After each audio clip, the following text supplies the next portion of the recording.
The Way of the Hunt. A Chronicle of the Silent Kin. Part 1, Ash and Stillness. The wind moved like an ancient animal across the plains of Mandalore.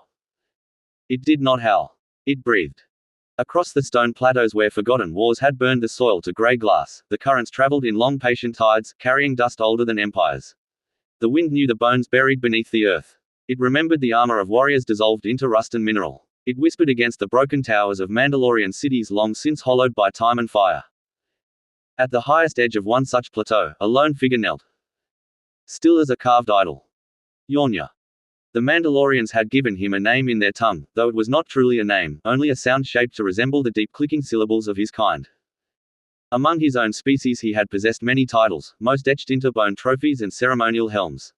Yet those belonged to another world, another life lived beneath alien stars. Here he was known only as the Silent Kin. The wind combed through the heavy cords of his dreadlocked tendrils as he knelt upon the basalt stone. His armored frame was motionless except for the slow rise and fall of breath beneath the layered plates of metal and composite. Hours had passed. Perhaps more. The sun of Mandalore hung low and red in the horizon haze, its light filtered through dust storms drifting across distant plains.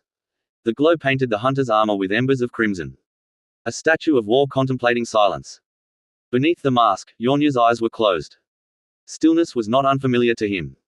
Predators learned early that motion betrayed intention. The prey saw movement long before it sensed thought. Thus the ancient discipline of the hunt had taught his kind the sacred art of patience, the ability to dissolve into environment, into shadow, into time itself. But this stillness was different. Deeper. He was not hiding. He was listening. At first the silence had been empty. The plateau had offered nothing but wind and distant echoes of metal structures groaning against the desert air. Then, slowly, something else emerged. A rhythm. Not heard. Felt. It pulsed through the stone beneath his knees like a buried heartbeat. Subtle. Ancient. Alive. Yornya did not name it. Naming things often diminished them. Instead he observed. The rhythm moved through the ground, into the air, through the dust and shattered rock of Mandalore's scarred plains. It threaded between the atoms of existence itself like a current flowing beneath the visible surface of reality. He had felt something like it before. In the instant before killing. When hunter and prey reached that razor moment of perfect awareness, the instant when death hovered between them like a poised blade. That same presence existed now. But vast. Endless. It touched the wind. It touched the stone. It touched him. The hunter inhaled slowly. The memory returned without warning. Steel. Flame. The roar of 1,000 spectators shaking the walls of the Colosseum of Mandalore. The air had smelled of oil and blood. He had stood within the arena's circular pit surrounded by towering pillars carved with ancient Mandalorian sigils. Above him, warriors clad in Beskar armor had watched with the silent reverence reserved for ritual combat. At the far end of the arena, another figure had waited. Tall. Cloaked. Breathing like a mechanical beast. Darth Vader. The Dark Warrior had radiated power that distorted the air itself. Even before the battle began, Yornya had sensed the same strange current now humming beneath the stone of Mandalore's plains. The Force. But in Vader it had felt different. Imbalanced. Like a storm devouring its own sky. The memory sharpened. The ignition of the crimson blade. The sound had been unmistakable, a hungry vibration, like an insect made of light. Vader's weapon had cut the air with a shriek of heat. Yet the hunter had not feared it. Predators did not fear weapons. They studied them. They adapted. And they hunted. The clash had been violent beyond description. Beskar pillars melted where the lightsaber struck. Plasma bolts had scorched the arena floor. The audience had watched in silence as the two figures moved through a storm of sparks and steel. The Sith Lord wielded power drawn from rage and domination. Yornya fought with something older. Instinct. Every movement precise. Every strike deliberate. Predator against tyrant. The moment of victory had come not through strength, but through balance. Vader struck with fury. Yornya moved with stillness. The hunter had stepped aside from the killing arc of the crimson blade and driven his spear through the vulnerable seam of the Sith armor beneath the ribs. A single strike. Clean. Final. The arena had gone silent as the Dark Lord of the Empire fell. The memory faded like smoke. Yornya opened his eyes. The wind still moved across the plains. But the rhythm beneath the stone remained. The Force. The Mandalorians spoke of it with reverence. Some called it the breath of the galaxy. Others believed it was merely the weapon of Jedi and Sith. To Yornya it felt neither holy nor corrupt. It felt natural. Like gravity. Like blood. Like the quiet certainty that predator and prey were bound by the same laws of existence. He rose slowly. Across the plateau, figures approached.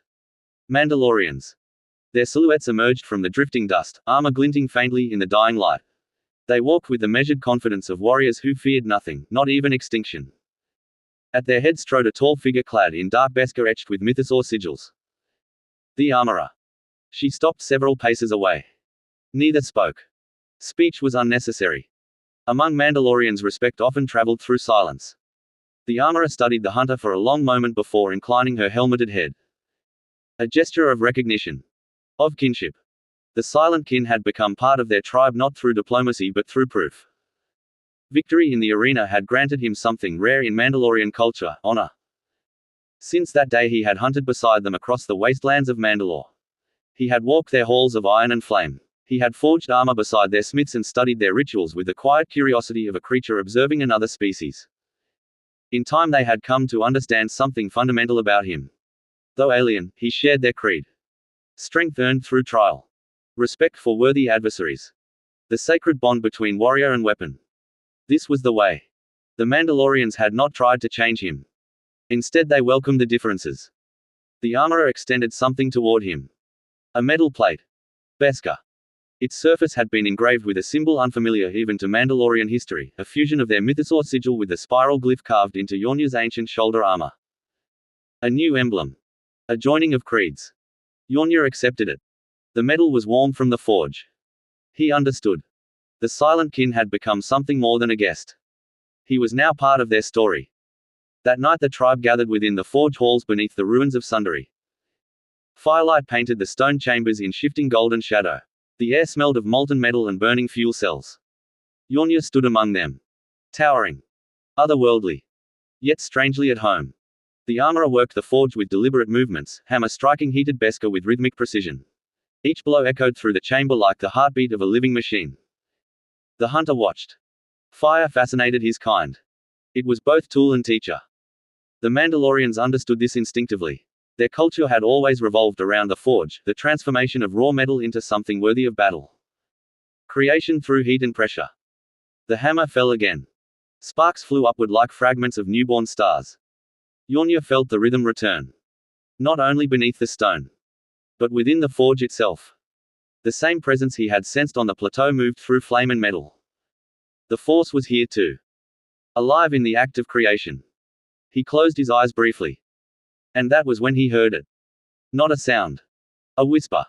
Soft as drifting ash. It touched the edge of his consciousness like the brush of unseen fingers. Something watched him. From beyond the physical world. Yornya did not react outwardly. Predators never revealed awareness too quickly. But inwardly he turned toward the sensation. The presence was ancient.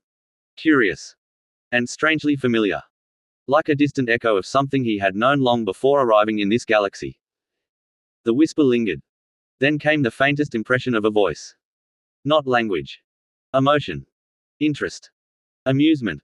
Far beyond the veil of life and death, another being observed the hunter kneeling beside Mandalorian flame. Her realm existed beyond the boundaries of the Force. A domain older than galaxies. Hela watched.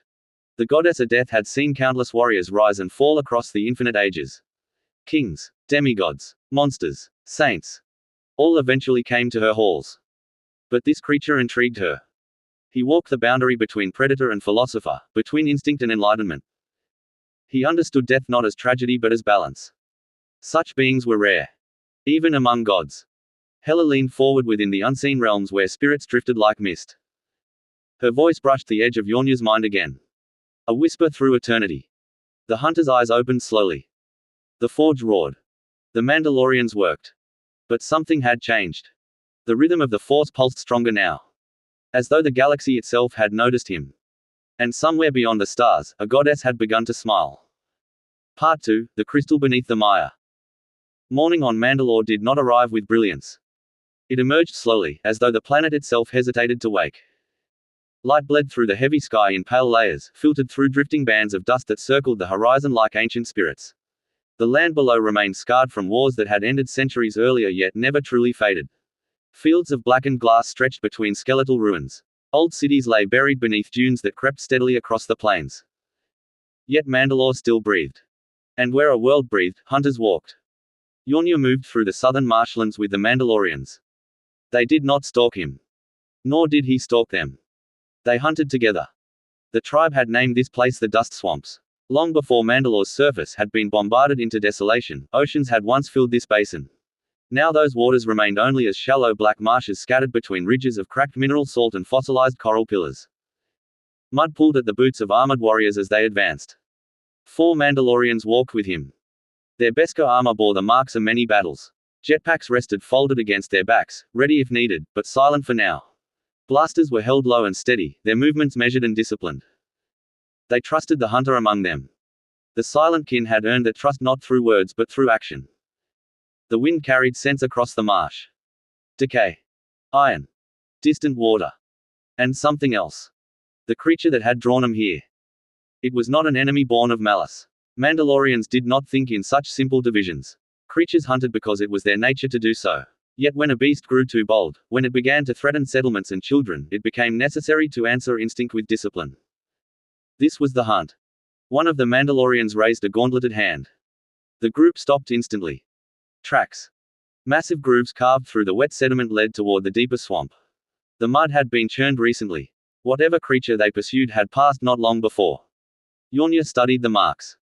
His mask shifted vision modes automatically. Heat signatures beneath the mud glowed faintly in amber layers, revealing tunnels where burrowing organisms moved slowly through the marsh floor.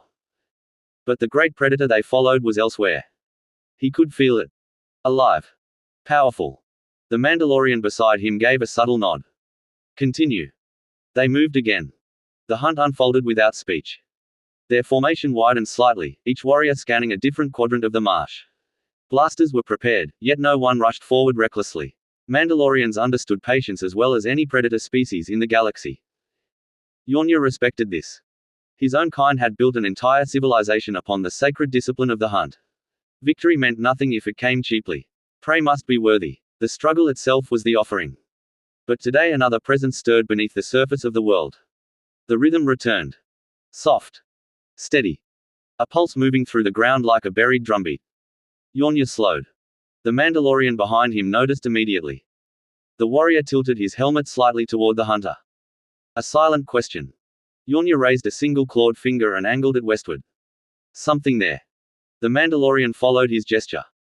Beyond the marsh fog, faint shapes of ancient stone rose from the swamp like broken teeth. Ruins. Old even by Mandalorian standards. The warrior signaled acknowledgement. 2 fingers lifted briefly from his gauntlet. We see it. The tribe trusted the instincts of hunters. That trust had only deepened since Yonnya had begun meditating among them, seeking the strange current they called the Force. If the silent kin sensed something, it was worth investigating. The formation shifted naturally. 2 Mandalorians continued tracking the swamp beast along its trail. The other 2 moved with Yonnya toward the ruins. The ground grew firmer as they approached. Beneath the mud lay ancient foundations carved from stone older than Mandalorian architecture. Whatever structure had once stood here had not been built by their people. The ruins emerged slowly from the fog. A collapsed dome half submerged in the mire. Arches leaned at impossible angles where centuries of erosion had eaten away their foundations. Strange geometric patterns covered the remaining stone, their meaning lost to time. Yet the place hummed. The rhythm beneath the earth surged stronger. Yonnya stopped at the edge of the structure. The Mandalorians felt it too. One of them murmured quietly through the helmet comm channel. Force presence. The other nodded. Neither drew their weapons. Some places demanded respect before violence. Yonnya approached the broken opening in the dome. Darkness waited within. He paused. Behind him the Mandalorians gave space, instinctively recognizing that the hunter was following something deeper than curiosity. This moment belonged to him. Yonnya stepped inside. The air changed. Outside the swamp breathed with humid decay. Inside the ruin the atmosphere felt still and cold, as though the chamber had sealed itself away from time. The floor beneath his feet was smooth stone etched with circular designs radiating from a central pit. His steps echoed softly. Light filtered through cracks in the dome, illuminating suspended dust that drifted like tiny stars in the chamber air. The rhythm thundered now. It pulsed through every stone. Every breath. Yonnya approached the center of the chamber. A pool of dark water filled the pit. Its surface was perfectly still. Then the Force stirred. Not violently. Not as it had when he faced the Sith Lord in the Colosseum. This presence felt older. Balanced. Like two currents flowing through the same river. The hunter knelt beside the pool. The surface of the water trembled slightly. A faint glow appeared beneath the murky depths. Blue. Then violet. The light pulsed in time with his heartbeat. Something watched him. But not with hostility. The whisper came again. Soft as falling ash. The chamber dissolved around him. The swamp faded. Yornya stood suddenly within a vast forest beneath unfamiliar stars. The air was cold and impossibly clear. Ancient trees towered overhead, their trunks thick as fortress walls. Wind moved through the branches in slow, whispering currents. A presence stepped from the shadows. She appeared like flame wrapped in human form. Hela. The goddess regarded him with quiet fascination. Her gaze held neither judgment nor fear. Only curiosity. You walk between instincts, she said softly. Her voice carried through the forest without echo. The predator and the philosopher. Yornya remained still. Predators observed before reacting. Hela circled him slowly. You feel the current beneath this galaxy, she continued. The Force. The word rippled through the trees. But you do not divide it as others do. Her eyes brightened slightly. You understand what many warriors never learn. She stopped before him. Balance. The forest floor shifted. The swamp chamber appeared beneath them like a reflection through water. In its center the glowing object pulsed beneath the dark pool. Something waits there, she said. Not guarded by hatred. Her gaze sharpened. But by truth. The vision collapsed. Stone returned. Yornya stood again beside the pool. The glow beneath the water intensified. He stepped into the pit. Cold water rose around his armor. The glow brightened as he moved toward the center. Shapes stirred within the depths. Two spectral forms emerged slowly from the water, creatures shaped like enormous reptilian hunters formed from shadow and crimson energy. Guardians. Their eyes burned with dark awareness. But they did not attack. Instead they circled him. Testing. Predator studying predator. Yornya remained perfectly still. No weapon drawn. No aggression offered. Only balance. The Force swelled through the chamber like a rising tide. The Guardians halted. Their hostility faded. Slowly the spectral forms dissolved back into the water. Acknowledgement. The hunter reached downward. His claws closed around something warm and smooth beneath the sediment. When he lifted it from the water, the chamber filled with radiant light. A kyber crystal. It glowed with shifting color, blue and violet spiraling around deep crimson veins like living lightning within stone. Light. Darkness. Harmony. The crystal hummed. Its resonance matched the rhythm he had felt since his first meditation upon the Mandalorian plateau. Yornya stepped from the pit. Water streamed from his armor. Outside the Mandalorians waited. When he emerged from the ruin they saw the glow immediately. The crystal illuminated the swamp fog with quiet brilliance. One of the warriors spoke softly. A kyber heart. Another Mandalorian nodded. The Force chose him. Yornya closed his hand around the crystal. Warmth spread through the metal plates of his gauntlet. Something new had begun. Not conquest. Not domination. A deeper hunt. The Mandalorians fell into step beside him as they turned back toward the distant forge lights of Sundari. Warriors walking together. The silent kin carried the crystal between them. And somewhere beyond the boundaries of life and death, Hela watched with growing fascination. The hunter had taken nothing by force. The crystal had recognized him. Soon it would be shaped. Soon the forge would burn. And the way of the hunt would take its first true form. Part 3, The Spear of Balance. Night settled over Mandalore like a cloak woven from ash and distant starlight. The forge halls beneath the ruined city of Sundari burned with steady flame. Their light spilled through fractured stone corridors and ancient ventilation shafts, rising into the cold air above like the breath of some great subterranean beast. Within those halls, the Mandalorians gathered. Warriors stood in silent circles around a central forge pit, their Beskar armor reflecting waves of orange light that danced across the stone walls. Sparks drifted upward through the chamber like newborn constellations. In the center stood Yornya. The silent kin. The kyber crystal rested in his clawed palm. Even within the heavy stone chamber its glow remained steady, pulsing softly with blue, violet, and crimson currents that seemed to breathe with a rhythm older than any Mandalorian clan. The armorer approached. Her hammer rested at her side. For a long moment she studied the crystal. Then she spoke in the slow, ceremonial cadence of her people. Beskar remembers the fire that shapes it. Her helmet turned slightly toward the hunter. And warriors are shaped by the trials they endure. She gestured toward the forge. If this crystal has chosen you, it must be forged with honor. Yornur inclined his head. Respect. The forge roared to life.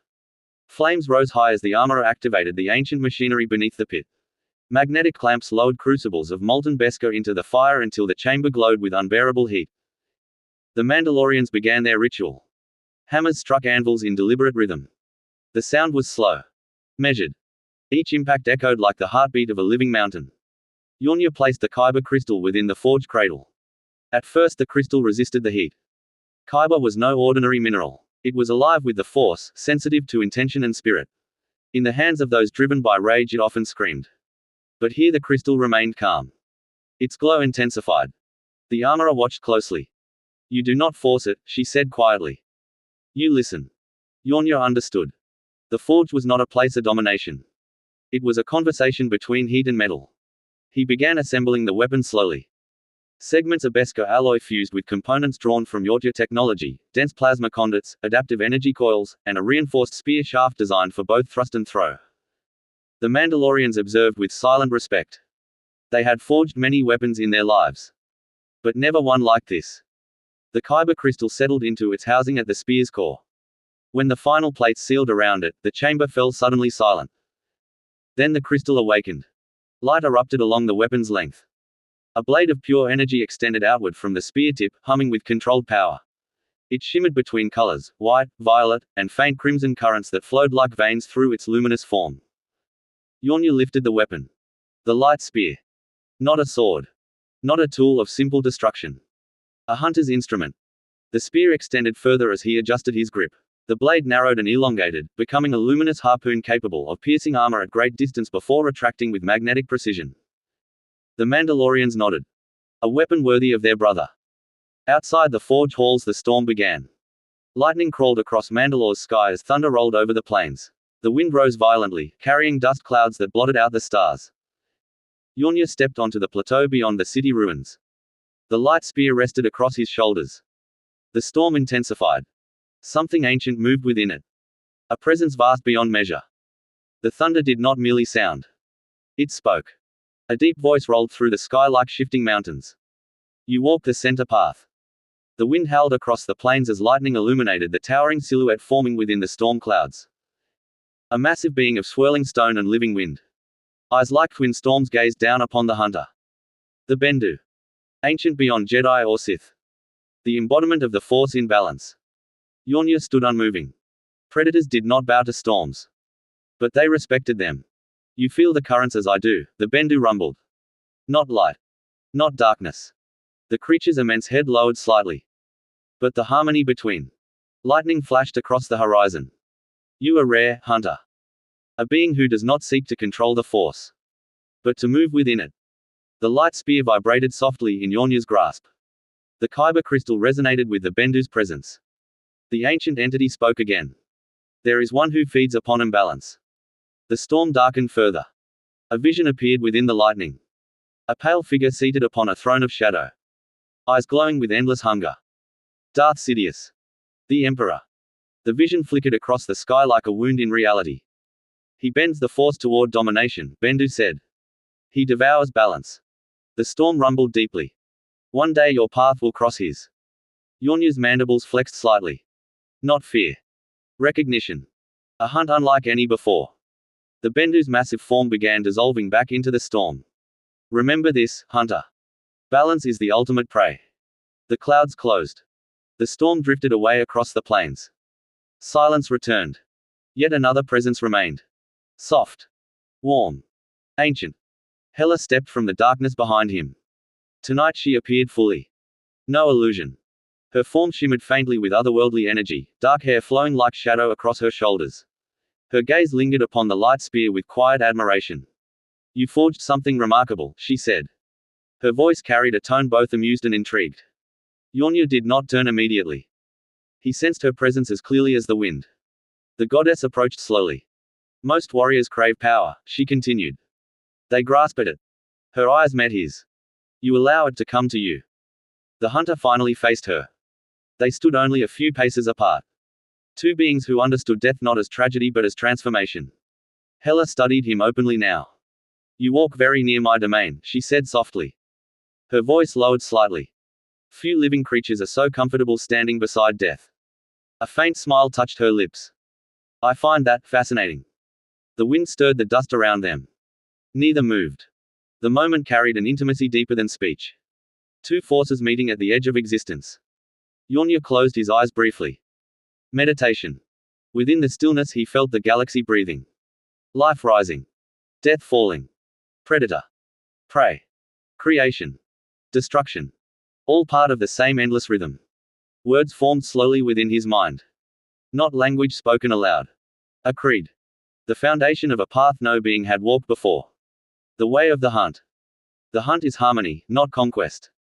Death honors life, it does not end it. Balance is the ultimate prey. The hunter must first hunt his own spirit. The force flowed through these thoughts like wind through an open valley. Hela listened without interrupting.